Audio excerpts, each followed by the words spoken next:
Gujarat board દ્વારા ધોરણ 10 અને 12માં પરિણામો જાહેર કર્યા છે। ત્યારે પાટણમાં ધોરણ 12માં અભ્યાસ કરતો અને જેના માટે પિતા ગામડે ગામડે પોટલામાં બંગડીઓ લઈ વેચાણ કરતા ગરીબ પરિવારોનો વિદ્યાર્થી પ્રકાશ કેશાભાઈ કાંગસિયા નામના વિદ્યાર્થીએ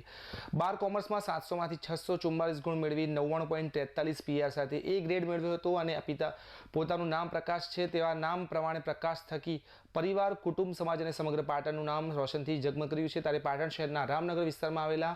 આ છે હરિપુરા છાપરા તરીકે જાણીતા વિસ્તાર અને આ વિસ્તારમાં કાચા માટીના મકાનમાં રહીને ધોરણ 12માં કોમર્સમાં અભ્યાસ કરી બોર્ડની પરીક્ષામાં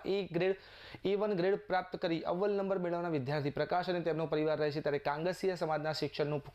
પ્રમાણ ખૂબ જ ઓછું હોવા છતાં પ્રથમ વખત સમાજના છોકરાએ 99.46 પીઆર સાથે પોતાના પરિવાર અને સમાજનું નામ રોશન કરવા બદલ પાટણ ખાતે રામનગર કાંગસિયા પરા ખાતે પ્રકાશ કાંગસિયા સહિત અન્ય 3 વિદ્યાર્થીઓનું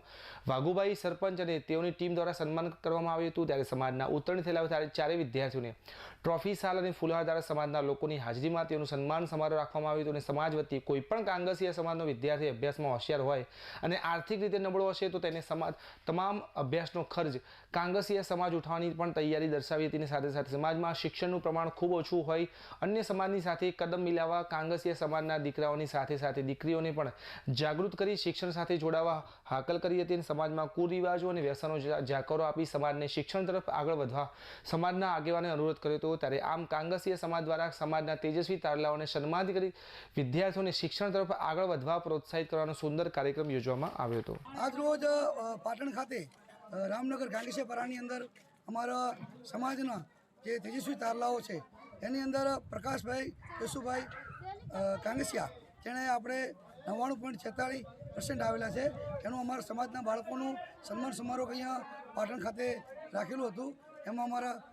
ઉપપ્રમુખ શ્રી વાઘજીભાઈ અને ઉપપ્રમુખ શ્રી સુખાભાઈ હારી મંત્રી શ્રી અમારા વીરુભાઈ ચાણસમા સર્વેની અનુમતિથી અહીંયા આજ કાર્યક્રમ રાખવામાં આવ્યો હતો। આ કાર્યક્રમની અંદર અમારા બોળી સમાજના બધા જ બાળકો અને મહિલાઓ અને યુવાનો બધા અહીંયા હાજર રહ્યા હતા। આ બાળકોને અમારે આજ એટલું જ કહેવું છે કે એક વ્યસન મુક્તિથી આગળ રહો, વ્યસન મુક્તિ બિલકુલ કરશો નહીં અને આપણે જે શિક્ષણ ક્ષેત્રની અંદર જે આપણું સમાજ જે આગળ આવ્યું છે આજે કાંગસિયા સમાજની અંદર શિક્ષણનું બહુ અભાવ હતો એ શિક્ષણને આજ અમારો નંબર 1 ટોપ ઉપર આજે પ્રકાશભાઈ લાવ્યો છે પાટણની અંદર। એ નિમિત્તે અમે આજ ભેળા થયા છે અને અમે આ બાળકો પાસે એટલું જ માંગીએ છીએ કે અમારા બાળકો અહીંયા શિક્ષણ ક્ષેત્રે આગળ આવે અને સારી તૈયારીઓ કરે અને સારી નોકરી જોબમાં આગળ વધે એવી અમારી આશા છે।